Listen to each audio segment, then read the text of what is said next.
Payg'ambarimiz sollallohu alayhi vasallam aytadilar, Imom Ahmaddan keltirilgan hadis: "Kullu gulamin murtahanun bi aqiqatihi, tudbahu anhu yawma sabi'ihi va yumatu anhu al-ada va yusamma."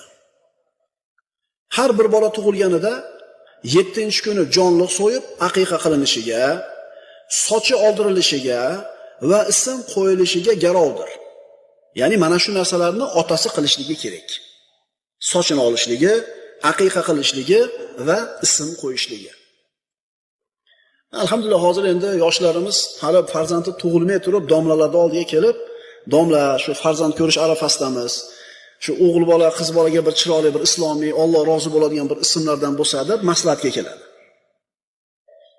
Bu farzandni siz ustiga haqlaridir. Payg'ambarimiz sollallohu alayhi vasallamdan Anas ibn Malik roziyallohu anhu rivoyat qiladi Ibn Hibbondan. Al-g'ulamu yu'aqu fil yawmi as-sabi' va yusamma va yumatu anhu al-adha fa idha balagha 6 sinin uddib. Katta hadis. Bolaga 7-kunida aqiqa qilinadi, ism qo'yiladi va undan aziyatlar ketkaziladi. Endi bu yoqqa qarab turing.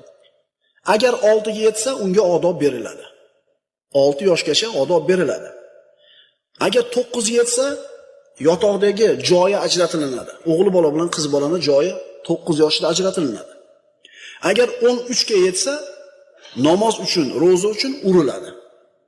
9 ga kirganda, 10 ga kirganda namoz o'qishlik buyuriladi. O'qib-o'qimay, odatlarni boshqa qilguncha mayli, avf qilib turiladi. Ammo 13 ga yetgandan keyin namoz o'qilmasa yoki ro'za tutilmasa, biror balog'at yetgan holatda uriladi.